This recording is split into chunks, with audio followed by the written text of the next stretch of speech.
lads. But it's been revealed with Sophie Cunningham. Fever Wing Sophie Cunningham was fined twice for behavior at the end of the clash, but her misconduct appears to be already paying dividends. She received a $400 fine, as well as an additional undisclosed penalty for a role in the shoving match that followed. It's probably not more than $1,000. The WNBA just gave Sophie Cunningham the boot, and let's just say fans didn't exactly take it lying down. Nope, they went full WWE meets Bravo meltdown, and it's as wild as it sounds. What did Sophie do? Why is the league acting like she keyed their car? And why are fans now staging what can only be described as a glitter-fueled uprising?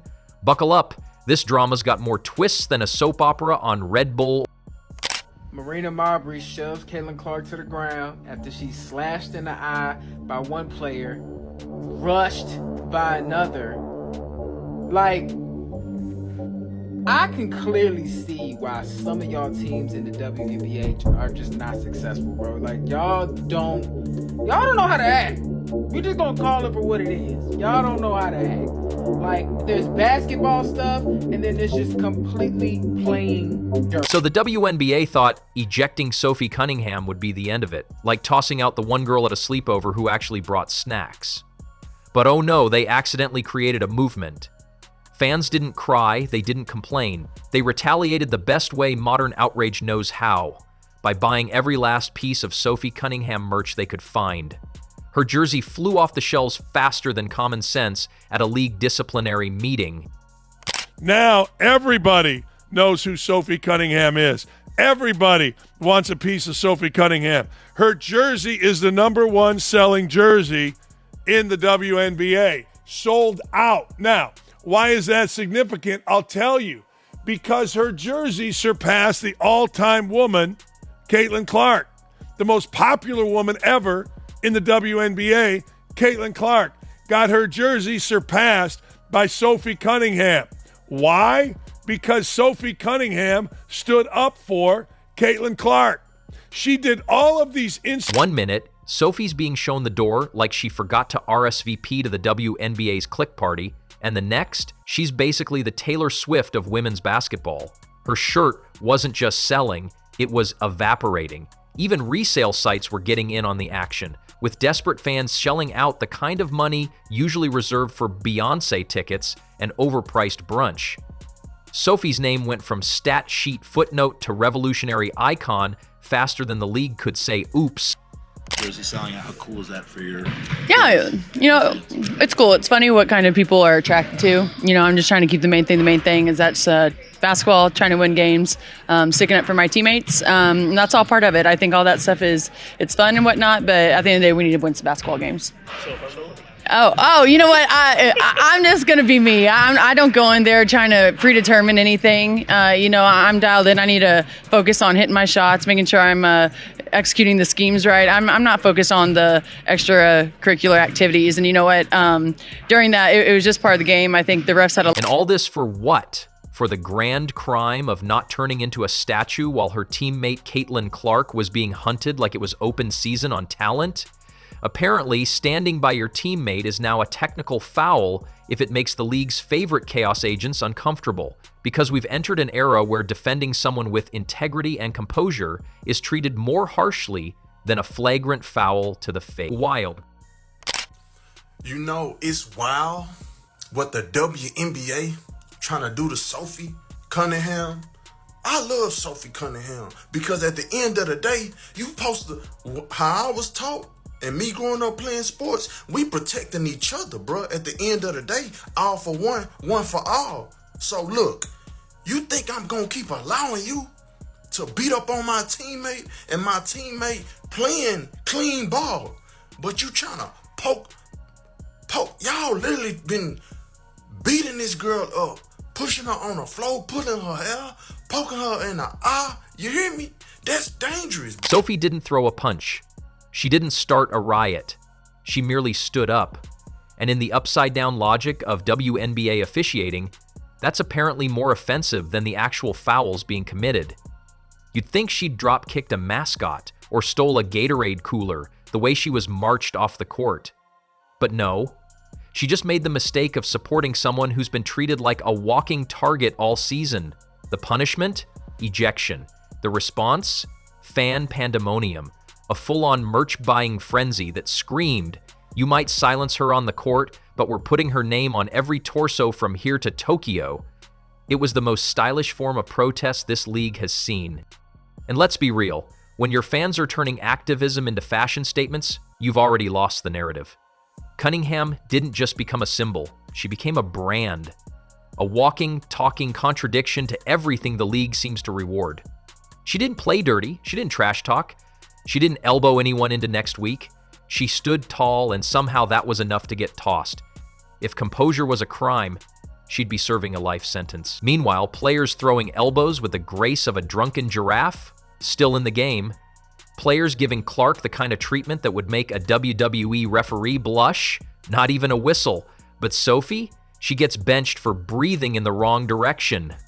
NBA and seeing how things are run, seeing how things are done, and after you've seen what it looks like to get it right, and you come in and see something looking really wrong, you're going to call it out. It is what it is. You're going to be critical of players. If they do something shady or classless, you're going to call that out. That's what fans do. And it's not hate or any of that other crap that Kathy Engelbert wants to cook up to try to suppress free speech. Nah, we're not getting down with that. All right, so anyway. Clearly, the league has its priorities locked in. Keep things messy as long as it's not your mess. And the fans saw right through it. They didn't need a press release. They didn't need an apology. They needed a jersey with Sophie's name on it, and they needed it yesterday.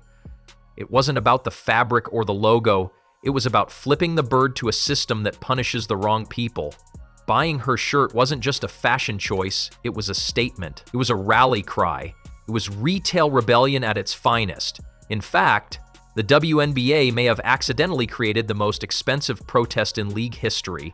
Every time someone pulled out their credit card for that jersey, it was a vote of no confidence. It was a raised eyebrow at the absurdity, a middle finger embroidered in stitching. Cunningham's name was no longer just on a roster. It was on receipts, in headlines, and burned into the memory of every fan who'd had enough. Because if there's one thing fans can't stand, it's hypocrisy dressed up as discipline, especially when it's so glaring you could see it from the nosebleeds. Sophie stood her ground while everyone else turned a blind eye. She didn't escalate. She existed, and for that, she was shown the exit like she just ruined a royal banquet. Minute left, and all hell broke loose between J.C. Sheldon and Sophie Cunningham, and it is very clear the Indiana Fever, some of these girls on this team are finally fed up. Finally fed up. Once again, WNBA, we're not talking about your basketball. We're talking about the WNBA WWE Raw circus that you got going on right now, and we all know this incident with Sophie stems from the incident that was clearly not handled correctly by the WNBA. But instead of fading into the background, she exploded into relevance. The jersey sales didn't just skyrocket, they launched into orbit. Sophie might have left the game early, but her popularity played all 4 quarters and went into overtime.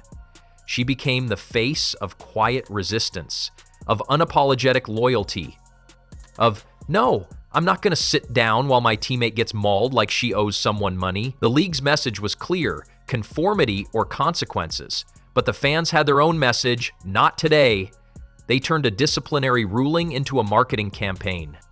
A quiet moment of solidarity into a streetwear sensation. And the best part? They didn't need to say a word, just a click, just a shirt. Just a subtle, stylish, we see what you did and we're not having it. So now, every time someone walks into an arena rocking that Sophie Cunningham jersey, they're not just supporting a player, they're rewriting the rules. They're reminding the WNBA that fans aren't blind and they're definitely not spineless. If standing with a teammate gets you thrown out, then fine, make room. Because from the looks of it, Sophie's got a whole stadium of backup. The WNBA is tap dancing dangerously close to irrelevance, and the music's about to stop. The league is a hot mess, a flaming casserole of bad decisions, missed opportunities, and a never-ending highlight reel of Caitlin Clark getting tossed around like she wandered into a bar fight in her warm-up. Cunningham. At the end of the game, JC Sheldon is going for a fast break layup and Sophie Cunningham is running with her. And I remember in my head, like, it happened in a split second and I said, oh, let's see. Let's see what happens here. Sophie commits a hard foul on JC Sheldon. Again, as JC Sheldon is going up for a layup, Sophie bear hugs her and takes her to the ground. What I will say is Sophie did not grab her and throw her to the ground. She didn't body slam her. She didn't do anything, in my personal opinion. Maybe I'm biased. This was supposed to be season 2 of the Caitlin Clark era. Fresh start, new vibe, maybe a little respect sprinkled in there like Parmesan on pasta. Instead, we got the same chaos, turned up louder with an extra helping of elbows. And it's not just rough, it's practically criminal. Caitlin can't play 2 possessions without someone trying to accidentally introduce her to the hardwood. She gets pushed more than a broken shopping cart at a discount store. If defenders spent half the time on their actual assignments instead of auditioning for American Gladiators, WNBA edition, we might be watching basketball instead of a live-action physics lesson on momentum and blunt force. The league had a chance. No, the chance to take this rare generational phenomenon and build something electric. Caitlin is a walking brand deal, a human highlight machine, and one of the few players whose mere presence gets people to actually turn on the TV. That's not shade to the rest of the league, it's just math. But instead of protecting the asset, the league's letting her be the crash test dummy in every single game, like it's some twisted hazing ritual only the cool kids understand. And the physicality, it's not gritty anymore, it's not edgy, it's just ridiculous. At this point, if Caitlin makes it through a game without bruises that look like abstract art, it's a miracle. But sure, let's keep talking about letting them play while ignoring the fact that no one else is getting bulldozed with the same energy. It's like there's a special clause in the league's playbook titled, How to Pretend Clark Doesn't Deserve Basic Human Rights. I felt like Sophie might have wanted a piece of JC after the Caitlin Clark and JC kind of scuffle going on, right? Then this happened, okay? The fast break, you see Sheldon taking it after getting a steal. Sophie wraps her arms around her. Now, this is normal, okay? In my opinion, this is normal. This is a hard foul. She just didn't want her to get a shot up on the fast break, send her to the line. She's just grabbing her. And now enter Sophie Cunningham, the unintentional protagonist in this basketball soap opera.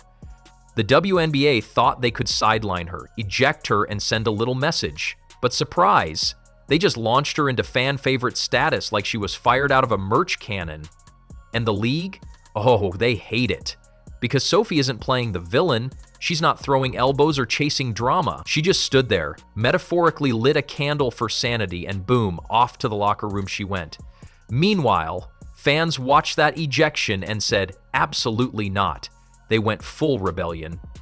Jerseys sold out, t-shirts printed, TikToks posted, and memes flying faster than WNBA referees pretending they didn't see that elbow to Clark's ribs. Sophie became a symbol, an icon for the growing number of fans who are done pretending this league isn't spiraling. The WNBA underestimated the crowd. They thought they could quiet the storm with a technical foul. Instead, they threw gasoline on a bonfire, because this isn't just about one player anymore. It's about a fan base that's watching the league trip over its own feet while holding the keys to something potentially historic. They had Caitlin, they had momentum, they had eyeballs, headlines, and hope. And now, they've got growing resentment and a TikTok algorithm drowning in clips of her getting steamrolled while the refs check their nails. I love Caitlin Clark, but she got LeBron James in her. You know what I'm saying? Hold on, that doesn't sound right. She got a little bit of LeBron James-esque type behavior. LeBron James literally flops every time somebody touch him. And I think that Caitlin Clark flop a little bit. I'm just saying, she kind of drastic. You know, eyes, oh, my eyeballs. And then they hit her and she fly across the, you know, I don't think that girl that's number 3 ain't that strong. However, kudos to Caitlin Clark. She know how to play the game, right? But the girl did flagrantly foul her and did push her, which caused all this to happen. But let me say this.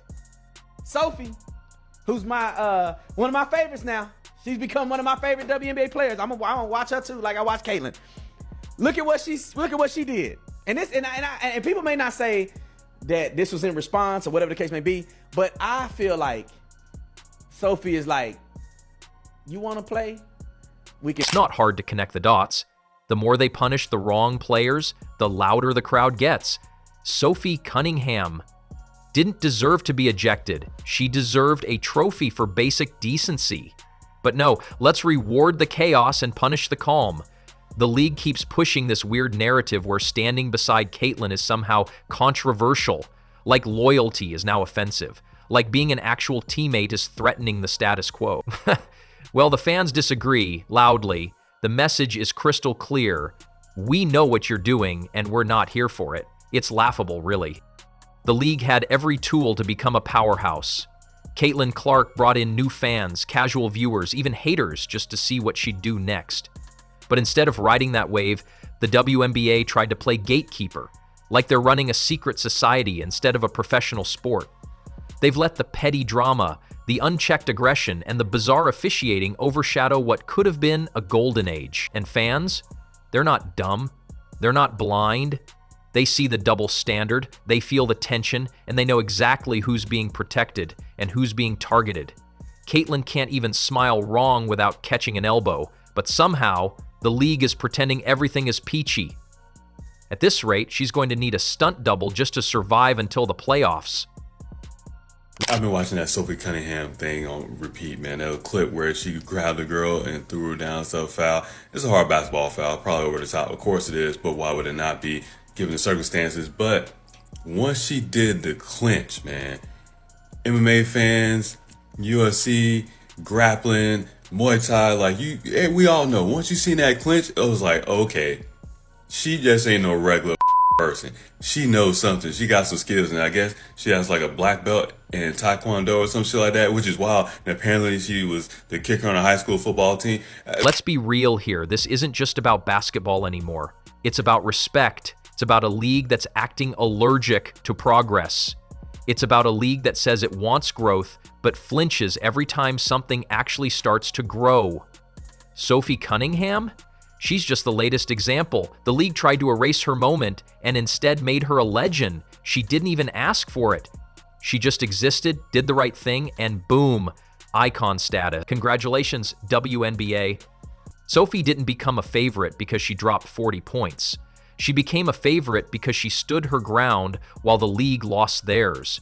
She stood by Clark when it mattered. She showed more leadership in one quiet moment than the entire officiating crew has all season. And the league hates it. They hate that fans aren't buying the narrative. They hate that Sophie's popularity exploded. They hate that their attempts to control the storyline backfired harder than a rookie three-point attempt. Because now they've got two problems. The Caitlin Clark situation is reaching a boiling point, and the fans have found their new queen.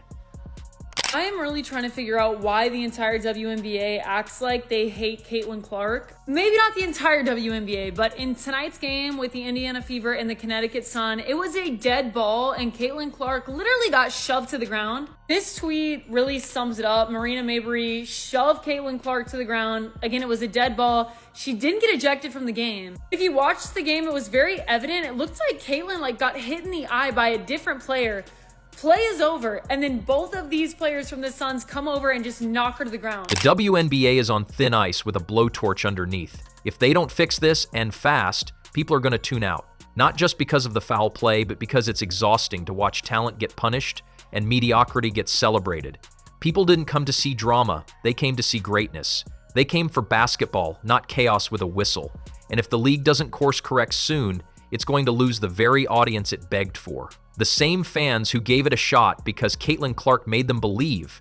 The same ones who stayed because they saw potential. Those same fans are now watching Sophie Cunningham get the boot for standing with someone they respect. And that's not just disappointing, it's alienating. Because when the league silences its best stories, punishes its best allies, and ignores its biggest stars' well-being, it's not just shooting itself in the foot, it's dunking its own credibility into the nearest trash can. Sophie may be out of the game, but the fans? They're still in it, loud, loyal, and not going anywhere. Unless the WNBA gives them a reason to. And trust us, it's running out of excuses.